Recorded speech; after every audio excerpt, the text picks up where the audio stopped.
Hello everyone. आज हम start कर रहे हैं हाइड्रोजन मॉलिक्यूल आयन, जिसे हम किससे डिनोट करते हैं, H2 positive hydrogen molecule ion. ठीक है ना, चार्ज है इसलिए आयन, और हाइड्रोजन के दो एटम है इसलिए मॉलिक्यूल। ठीक है, अब एक बात मेरी ध्यान से सुनो आप लोग। ये जो टॉपिक आज मैं करवाने जा रही हूँ और नेक्स्ट क्लास में जो होगा, इसको आप देख के डरना नहीं कि इतने सारे डेरिवेशन है। बायोलॉजी वाले तो बिल्कुल भी नहीं डरना, क्योंकि इसमें आपको याद करने की एक या दो इक्वेशन है। ठीक है ना, और इतनी अपनी कैपेसिटी है कि अपन एक दो इक्वेशन लर्न कर सकते हैं। ठीक, अब यदि आप इसको देख के डर जाओगे और आगे वीडियो देखोगे ही नहीं, तो ये हमेशा के लिए आपके लिए प्रॉब्लम बना रहेगा। लेकिन यदि आज आप इसको देख के लर्न कर लोगे, लर्न भी नहीं करना है आपको, एक्चुअली दो तीन इक्वेशन लर्न करनी है, उसके बाद में ये आप स्टेप बाय स्टेप बस देखते जाना, उसके बाद आपको अपने आप याद हो जाएगा। आप बिना देखे चाहे लिख के देख लेना, उसके बाद में मैं बेट लगा सकती हूँ कि इसके बाद में आपको याद नहीं करना पड़ेगा इसको। नहीं तो आप यदि इसको बुक से पढ़ने की कोशिश करोगे या कैसे भी किसी और तरीके से पढ़ने की कोशिश करोगे, किसी नोट से पढ़ने की, ये हमेशा के लिए आपके लिए प्रॉब्लम ही बना रहेगा, है ना। तो आज का वीडियो आप एकदम बहुत ध्यान से देखना, बस स्टेप बाय स्टेप देखते जाना और आराम से आपके ये क्वेश्चन, ये पूरा डेरिवेशन हो जाएगा। देख के डरना नहीं कि इतना सारा मैथ्स लिखा हुआ है, किसी को डरने की जरूरत नहीं है, आराम से हो जाएगा ये। ठीक है, चलो स्टार्ट करते हैं। ये मान लो एक हाइड्रोजन मॉलिक्यूल है अपना। ठीक है, हाइड्रोजन मॉलिक्यूल है, यहाँ Ha पहला वाला एटम, Hb दूसरा वाला एटम है। ठीक है, और एक इलेक्ट्रॉन इन दोनों के बीच में है। ठीक है, हाइड्रोजन मॉलिक्यूल आयन का मतलब क्या है, एक इलेक्ट्रॉन जा चुका है, इन दोनों में से किसी एक का इलेक्ट्रॉन है जो इन दोनों सेंटर से जुड़ा हुआ है। ठीक है, तो हाइड्रोजन मॉलिक्यूल आयन क्या होता है, इसमें एक मॉलिक्यूलर सिस्टम होता है, जिसके लिए हम श्रोडिंगर वेव इक्वेशन को, अब नाम से ही डर लग रहा होगा आपको श्रोडिंगर वेव इक्वेशन, लेकिन कुछ नहीं होना है, बहुत ईजी है। श्रोडिंगर वेव इक्वेशन को सॉल्व करेंगे। ठीक है, इसमें क्या होता है, हाइड्रोजन मॉलिक्यूल के अंदर, हाइड्रोजन एटम के अंदर क्या होता है, हाइड्रोजन एटम के अंदर एक सेंटर होता है। ठीक है, उसके चारों ओर एक इलेक्ट्रॉन चक्कर लगाता है। हाइड्रोजन मॉलिक्यूल आयन के अंदर क्या डिफरेंस आ गया, दो सेंटर है, उसके चारों ओर एक इलेक्ट्रॉन चक्कर लगा रहा है, यानी कि एक इलेक्ट्रॉन है जिसकी एनर्जी जो है इन दोनों से बाइंड है। ठीक है, अब मान लिया वेव फंक्शन, इसका मान लो वेव फंक्शन था साई ए। ठीक, इसका मान लिया साई बी था। अब दोनों के जो वेव फंक्शन है, इन दोनों का कोई ना कोई कंट्रीब्यूशन इस एक इलेक्ट्रॉन के अंदर होगा। तो यही मैंने यहाँ पे लिखा है कि let psi be the wave function of nuclei, psi A जो है वो आपके क्या है, न्यूक्लियाई ए का कोई वेव फंक्शन है, और साई बी जो है आपकी, साई बी वो है आपके वेव फंक्शन किसी दूसरे न्यूक्लियाई बी का है। ठीक, अब इसलिए हम क्या कह सकते हैं, हाइड्रोजन मॉलिक्यूल आयन जो है वो वेव फंक्शन है किसका, ये हाइड्रोजन मॉलिक्यूलर ऑर्बिटल लिखा है मैंने, नाम बस ऐसे डरावने से ना लगे इसलिए मैं यही बता रही हूँ कि मॉलिक्यूलर ऑर्बिटल लिखा है, ये वेव फंक्शन है किसका, मॉलिक्यूल का, साई हाइड्रोजन, जो हाइड्रोजन का मॉलिक्यूल आयन अपन ने देखा है उसका क्या है, वेव फंक्शन। अब वेव फंक्शन में ए का भी कोई ना कोई कंट्रीब्यूशन होगा, बी का भी कंट्रीब्यूशन होगा, तो ये हमने यहाँ पे क्या लिख दिए, मिक्सिंग कोफिशिएंट लिख दिए। यहाँ पे ये ए का मिक्सिंग कोफिशिएंट है, इसमें बी का मिक्सिंग कोफिशिएंट है, ये मिक्सिंग हुई है, where C1 and CB are mixing coefficient. अब श्रोडिंगर वेव इक्वेशन कैसे लिखते हैं हम, H psi equals to E psi, ये एक ही चीज़ याद करने की है यहाँ पे, H psi M O equals to E psi M O. ठीक है, और ये इस एच का मान ये होता है। ठीक है, एच का मतलब ये होता है इतना बड़ा। श्रोडिंगर वेव इक्वेशन से जब अपन सॉल्व करेंगे ना, तो इसको भी याद करने की जरूरत नहीं पड़ेगी आपको।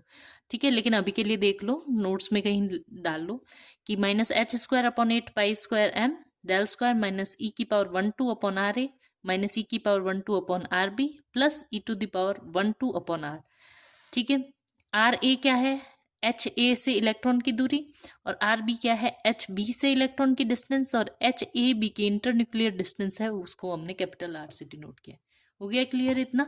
ठीक है, अब अपन कैलकुलेट करेंगे energy of molecular orbital from wave function. Wave function से हम क्या करेंगे, एनर्जी को कैलकुलेट करेंगे किसी मॉलिक्यूलर ऑर्बिटल की।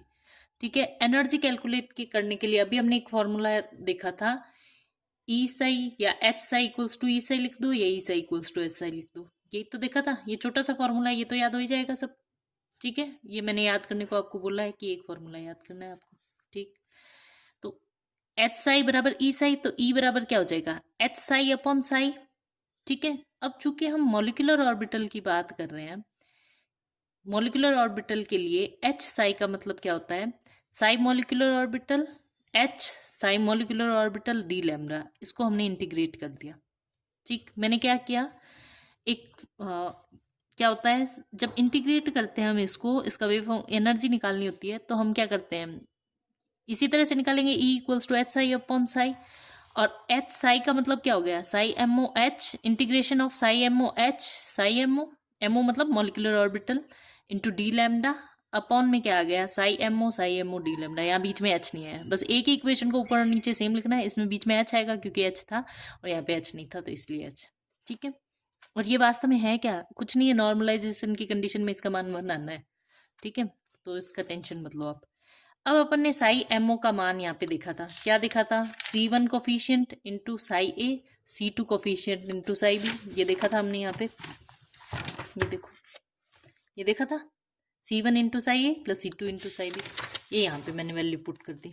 ठीक है, ये क्या है आपके, C1 psi A plus C2 psi B, H वापस ऐसे उतार लिया, फिर C1 psi A C2 psi B, ये साई एमओ के मान हो गए, डी लैम्डा, ऐसे ही नीचे लिख दिया, C1 psi A plus C2 psi B, C1 से psi A C2 psi B, d lambda. ठीक है, सिंपल मल्टीप्लिकेशन है, कुछ नहीं लिखा हमने, बस मान लिख दिए साई एमओ के। ठीक, अब ये क्या है, C1 psi A plus C2 psi B, ये भी क्या है, C1 psi A C2 psi B, तो ये क्या हो गया, A इंटू ए, है ना, ए स्क्वायर, तो मैं इसको ऐसे लिख सकती हूँ, ए का स्क्वायर, देखो ये एक मिसप्रिंट है आपकी बुक के अंदर, ध्यान रखना, यहाँ पे C1 C2 नहीं लिखा हुआ है तो आपको लिखना है ए का स्क्वायर प्लस बी का स्क्वायर इंटू ए बी को 2 टाइम लिख दूँ, A B plus A B, वही किया है यहाँ पे, तो C1 का स्क्वायर इंटू प्लस C2 का स्क्वायर, यहाँ पे क्या लिख दिया, C1 plus C1 C2 plus C1 C2, 2 बार लिख दिया, बीच के अंदर वही साई ए है तो एक 2 बार साई ए डी लैम्डा, यानी C1 के साथ क्या आएगा, साई ए डी लैम्डा। अब 1 2 साथ में आए तो ए बी साथ में आएंगे, तो psi A psi B d lambda, फिर plus C1 C2 psi B psi A, ये दोनों का मीनिंग एक ही है, साई बी लिखो चाहे साई ए लिखो। ठीक है, और C1 square psi A psi B d lambda. ठीक, अपॉन में क्या आ जाएगा, अब यहाँ से एच उड़ा दो, वही बात है, C1 square psi A square d lambda plus, सीधा मैंने यहाँ पे लिख दिया अब 2, है ना, ध्यान रख लेना, यहाँ खोल के लिखा हुआ है, यहाँ सीधा लिख दिया, ऊपर भी ऐसे ही लिख सकते हो जैसे बुक में लिखा हुआ है, मैं उसको एक्सप्लेन कर रही हूँ ताकि आपको लास्ट में यदि नोट्स प्रिपेयर नहीं हो तो बुक से भी समझ आ जाए। तो 2 C1 C2 psi A psi B d lambda plus C2 square psi B लिखो या साई बी स्क्वायर लिख दो डी लैम्डा। ठीक, क्लियर हो गई इतनी चीज़। अब चूंकि हैमिल्टोनियन ऑपरेटर जो कि है वो हर्मिशियन ऑपरेटर की तरह व्यवहार करता है, आपने ऑपरेटर पढ़े नहीं है तो आपको इस लाइन से कोई मीनिंग निकालने की ज़रूरत नहीं है, आप बस ये ध्यान रखो कि साई ए साई बी बराबर होता है साई बी साई ए। ठीक है, पहले साई ए लिखो चाहे साई बी हो, उससे कोई फर्क नहीं पड़ता, इसी को हर्मिशियन कहते हैं। हर्मिशियन ऑपरेटर का मतलब ये है कि चाहे आप हर्मिशियन ऑपरेटर को पहले इस पे अप्लाई करके फिर इसको मल्टीप्लाई कर दो, चाहे पहले आप इस पे अप्लाई करके इसको मल्टीप्लाई करो, यदि मान इक्वल आता है तो उसको हम हर्मिशियन ऑपरेटर कहते हैं। ठीक है, वही ए इंटू बी इंटू सी बराबर बी इंटू ए इंटू सी, ऐसे लिख सकते हैं ना, वही वाली बात है, ये भी हर्मिशियन ऑपरेटर है, मल्टीप्लीकेशन भी एक हर्मिशियन ऑपरेटर होता है। ठीक है ना, क्लियर हो गई इतनी चीज़। तो हर्मिशियन ऑपरेटर का क्या मतलब है कि आगे पीछे हम लिख सकते हैं, तो हैमिल्टोनियन भी क्या है, एक हर्मिशियन ऑपरेटर है, तो हम इसको इस तरह से लिख सकते हैं, तो इसीलिए तो हमने यहाँ पे क्या कर दिया, C1 C2 कर दिया सीधा सीधा, इससे आई है ये कंडीशन। ठीक, if the atomic orbitals are normalised we have, यदि नॉर्मलाइज्ड होते हैं तो इसका मतलब क्या होता है, psi A square d lambda बराबर psi B square d lambda equals to 1। Normalisation की कंडीशन ये होती है psi square d lambda equals to 1, चाहे वो कोई भी हो, ए हो या बी हो, कोई भी हो। ठीक, तो मैंने ये इक्वेशन जो उतार के वापस यहाँ पे रख दिया। ठीक, क्योंकि हमें क्या करना है, हर्मिशियन ऑपरेटर की टर्म में लिखना है, मैंने ये इक्वेशन वापस से 2C1 C2 ए बी वाली की टर्म को बाद में लिख दिया और बाकी सारी इक्वेशन एज इट इज उतार दिया, कोई चेंज नहीं किया। C1 square psi A psi A d lambda plus C2 square psi B d lambda plus 2C1 C2 psi A psi B d lambda, upon में क्या गया, C1 square plus 2C1 C2 plus psi B d lambda plus C2 square. ठीक, psi A B equals to क्या होता है, psi A psi B d lambda बराबर क्या हो जाएगा, psi B H psi A d lambda, क्योंकि ये दोनों बराबर है। ये तो अभी मैंने आपको बताया था हर्मिशियन ऑपरेटर है, तो हर्मिशियन ऑपरेटर को हम इस तरह से लिख सकते हैं। चूंकि हैमिल्टोनियन की बात करें हम, तो हैमिल्टोनियन को एच से डिनोट करते हैं, और चूंकि इनके सफिक्स क्या है, A B subscript, sorry subscript क्या है, ए और बी है, तो ए बी लिख दिया। ऐसे ही ए लिखूं तो क्या हो जाएगा, साई ए डी लैम्डा, और बी लिखूं तो psi B d lambda. H के साथ में क्या है, साई बी, तो ये एच ए, ये एच बी और ए एच बी। अब इसको मैंने क्या कर दिया, पूरे को रिड्यूस करके इस टर्म में लिख दूंगी एच ए बी, इसको लिख दूंगी एच ए बी, इसको लिख दूंगी एच ए और इसको लिख दूंगी एच बी। ठीक।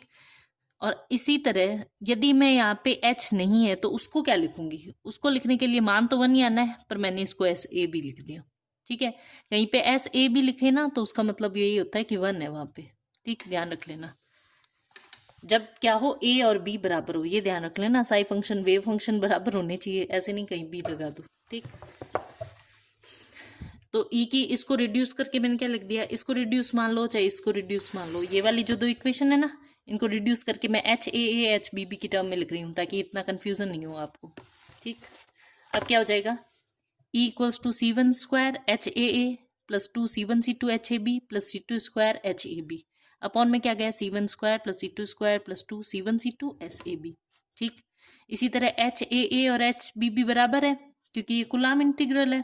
ठीक, सॉरी बराबर नहीं है, एच ए जरूरी नहीं है कि ये हाइड्रोजन मॉलिक्यूल आयन पे अप्लाई हो, कहीं और अप्लाई करेंगे तो यहाँ एच ए एच बी बराबर नहीं होंगे। ठीक है, लेकिन इस केस में हम बराबर मान सकते हैं। तो H A H B coulomb integral है। एच ए बी जो है वो क्या बताता है, रेजोनेंस इंटीग्रल बताता है, इलेक्ट्रॉन रेजोनेंस कर रहा होगा दोनों के बीच में कहीं। और एस ए बी क्या बताता है, overlap integral by variation theorem से बताता है। ठीक, तो जब ये C1 और C2 ओवरलैप इंटीग्रल है, तो इसके रिस्पेक्ट में यदि एनर्जी को हम क्या करें, अवकलित करें, डिफ्रेंशिएट करें, तो मान 0 आ रहा है। ये भी ओवरलैप इंटीग्रल है, तो इसके रिस्पेक्ट में भी करेंगे तो 0। ये बात कहाँ से पता चली हमें, वेरिएशन थ्योरम से पता चली। ठीक, अब ये इक्वेशन याद करने की आपको। ठीक, D E upon D C1 लिखना क्या है, कुछ भी नहीं, 2C1 2C2।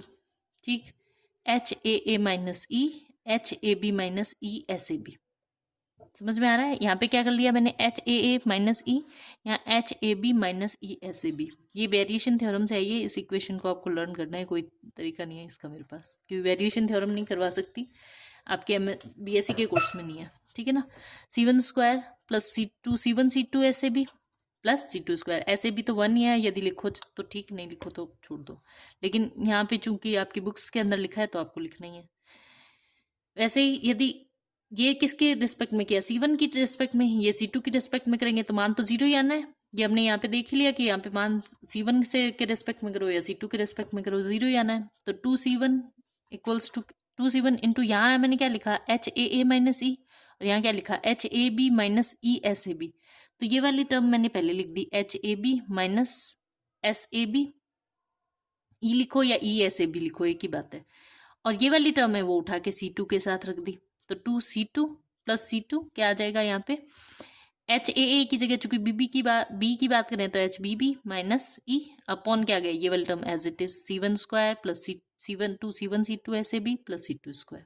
ठीक है, एक ही चीज को 2 बार लिखा है, याद एक को ही करना है, इसी को वापस लिखा है, इसको इधर लिख दिया, इसको इधर लिख दिया, बस, और कोई चेंज नहीं है। ठीक है, फिर केमिकल साइंस में वेरिएशन थ्योरम के अकॉर्डिंग डिनोमिनेटर कभी 0 के बराबर नहीं हो सकता। क्यों, यदि डिनोमिनेटर 0 हुआ इसका मतलब क्या हो गया, एनर्जी और ये जो साई की वैल्यू है वो क्या हो जाएगी, इन्फिनिट। वो तो हम कर नहीं सकते, यहाँ तो इन्फिनिट, यहाँ यदि मैं 0 करूँ, वैसे भी ये मान कोफिशिएंट यदि मिक्सिंग हो ही नहीं रही है तो हम किसकी बात कर रहे हैं, है ना। इसको यदि मैं 0 कर लूँ, C1 C2 को 0 कर दूँ, इसका मतलब क्या हुआ, मिक्सिंग हुई नहीं है। मिक्सिंग हुई नहीं, इसका मतलब तो क्या हो गया, हम बात ही किसकी कर रहे हैं, जब इलेक्ट्रॉन मिक्सिंग ही नहीं हुए तो मॉलिक्यूल कहाँ बना। ठीक, तो इसको तो हम 0 कर ही नहीं सकते, इसका मतलब क्या है, ये ऊपर वाली टर्म्स 0 है, ऊपर वाली टर्म्स को मैंने 0 के इक्वल पुट कर दिया।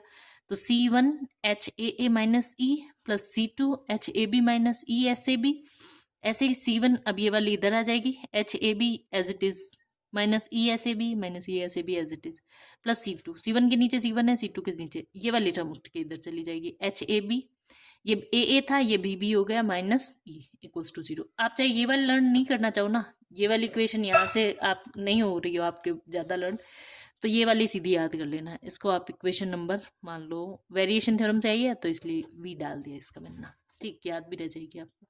ये वेरिएशन थ्योरम की इक्वेशन है। एक अब इसको हम मैट्रिक्स में कैसे डिनोट करते हैं? मैट्रिक्स में दिखाने के लिए हमने क्या कर दिया, जो इसके कोफिशिएंट है, ये जो आपके ओवरलैप इंटीग्रल है, इनको तो मैंने लिख दिया एक साथ, C1 C2 को इस तरफ लिख दिया। ये वाली जो टर्म है एज इट इज़ यहाँ लिख दी HAA माइनस ई, ये वाली टर्म उठा के यहाँ रख दी HAB माइनस ESAB, ये वाली उठाई नीचे रख दी, ये वाली उठाई नीचे रख दी, कुछ नहीं किया मैंने। ये वाली टर्म्स को एज इट इज़ यहाँ पे रख दिया, बस ऊपर नीचे। और ये C1 को यहाँ पे लिख दिया, C2 को इस तरफ लिख दिया, इक्वल्स टू क्या कर दिया 0। अब फिर से वही बात, C1 C2 तो 0 है नहीं मैट्रिक्स में, इसका मतलब 0 क्या है, ये वाले 0 है, ये वाले 0 है, तो इसका मतलब मैं लिख सकती हूँ HAA, इसको वापस से यहाँ लिख दिया, इसको वापस यहाँ, इसको वापस यहाँ, इसको वापस यहाँ, यानी HAA minus E HAB minus ESAB upon HAB minus ESAB HBB minus E equals to क्या हो गया आपके 0। ठीक, क्लियर। इसी तरह हमने क्या किया, HAA माइनस ई स्क्वायर। अब मैट्रिक्स को जब हम सॉल्व करते हैं ना, पहले ये चीज़ देखो आप, मैट्रिक्स को जब भी सॉल्व करते हैं ना तो ऐसे क्रॉस मल्टीप्लाई करते हैं, फर्स्ट सेकंड थर्ड फोर, ऐसे मैं इसको 1 2 3 4 लिख दूँ, चाहे ऐसे मान लो 1 ABCD लिख देती हूँ, ABCD।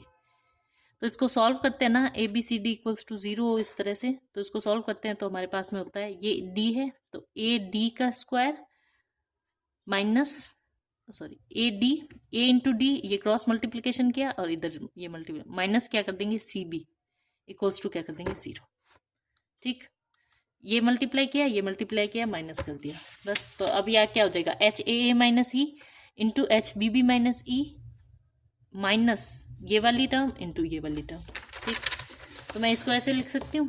अब माइनस में उधर जाती है तो टर्म्स क्या हो जाती है, ये मैं इस तरह से भी लिख सकती हूँ, फिर AD इस तरह से लिख सकती हूँ, AD बराबर क्या आ जाएगा CB।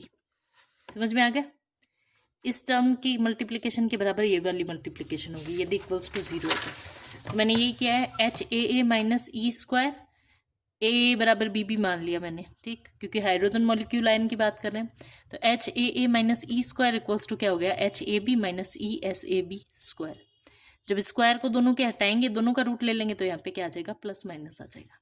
ठीक, अब एक ये याद करनी है, याद तो क्या करनी है, ये तो डिराइव की है, ये इक्वेशन 1 ये लानी ज़रूरी है, बात ये है। अब ये दो कंडीशन हो सकती है, या तो ये प्लस हो सकता है या फिर माइनस हो सकता है।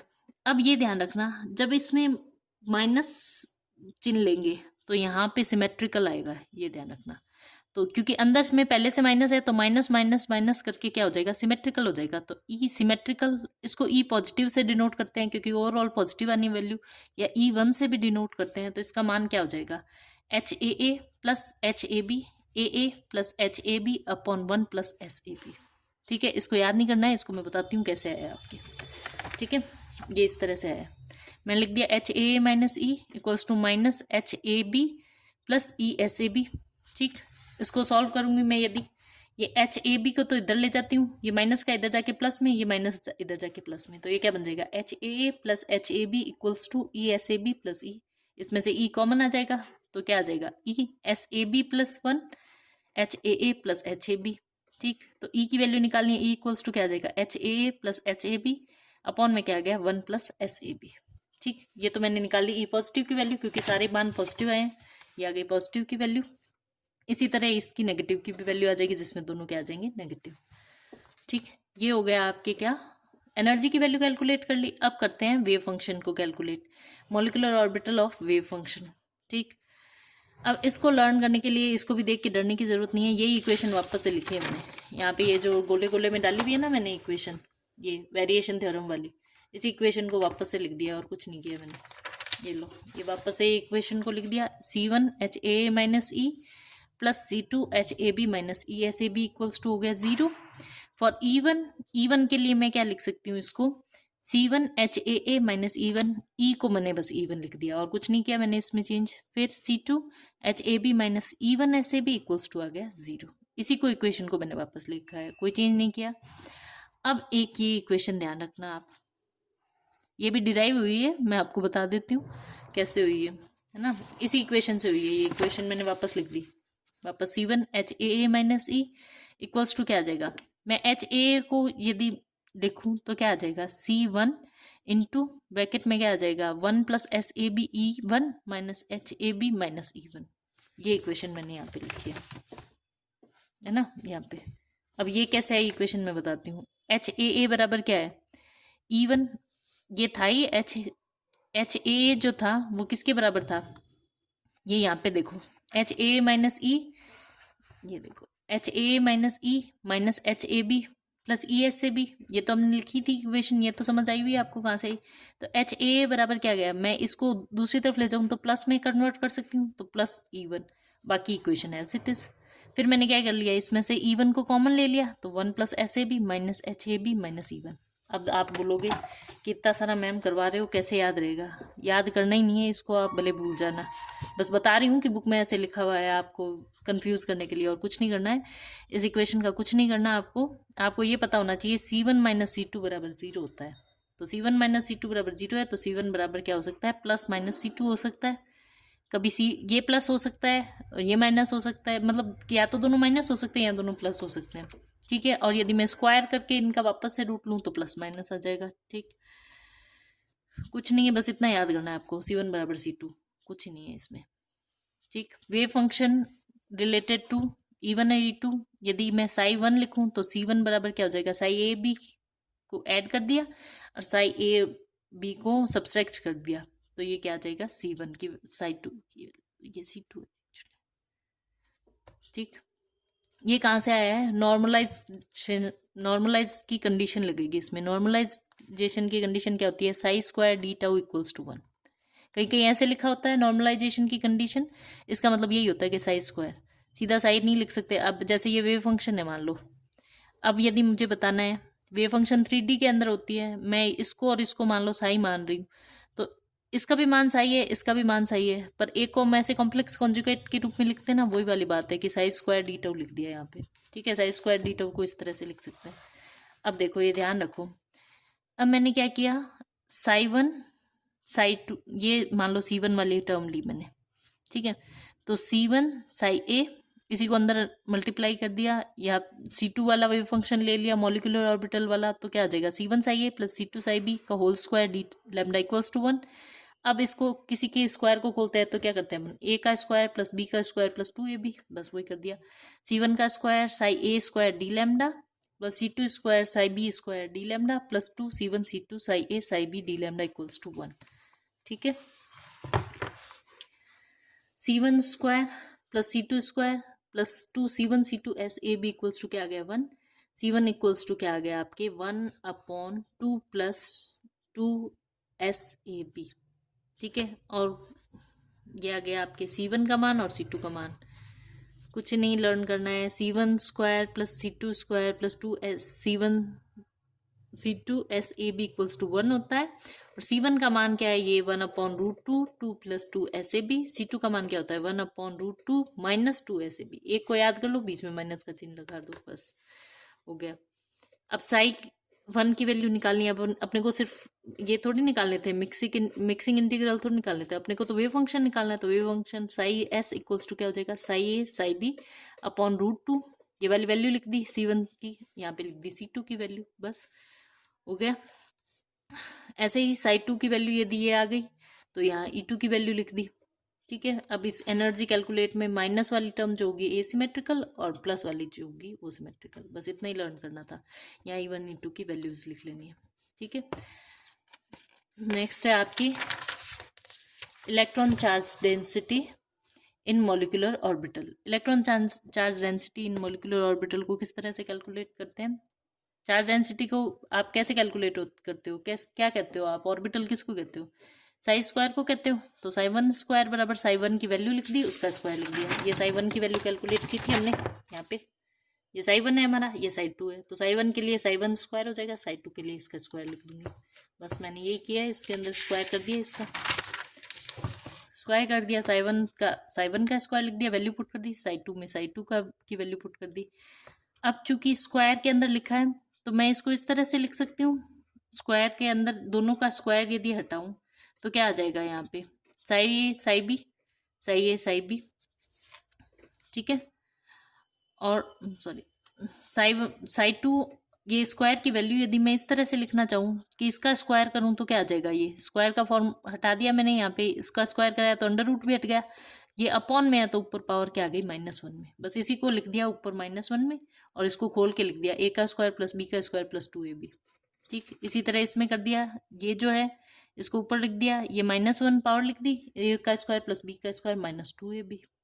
ठीक है, अब स्क्वायर का चिन्ह हटाओ, स्क्वायर को मैंने ऐसे ही रहने दिया, इनकी वैल्यू कैलकुलेट की तो वैल्यू कैलकुलेट करने पर हाफ आएगी। हाइड्रोजन मॉलिक्यूल के आयन के अंदर दोनों हाइड्रोजन का सेम कंट्रीब्यूशन होता है, इसलिए यहाँ पे वैल्यू, इसकी जो वैल्यू आएगी ओवरलैप इंटीग्रल की हाफ हाफ आएगी, तो ये हो गई क्या यहाँ पे वैल्यू हाफ और हाफ, बस ये हो गया। यहाँ पे इसको इस तरह से हम शो कर सकते हैं।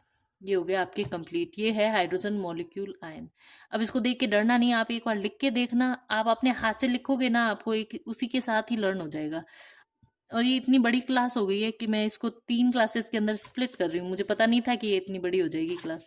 तो अब इसको मैं 3 क्लासेस में स्प्लिट करके आपके डालूंगी, तो आप ध्यान रखना है इसको आपको एक साथ पढ़ना है, एक दिन में एक साथ पढ़ना है, क्योंकि एक साथ इतना बड़ा वीडियो जाता नहीं है, तो मैंने इसको स्प्लिट करके दिया है। यदि आप 3 बार में पढ़ भी लेते हो, मान लो एक एक दिन में आधा आधा भी पढ़ते हो, तो भी इसको लास्ट डे जब तीनों साथ में आ जाए वीडियो, तो एक साथ एक पेज पे इसको एक साथ लिख लेना।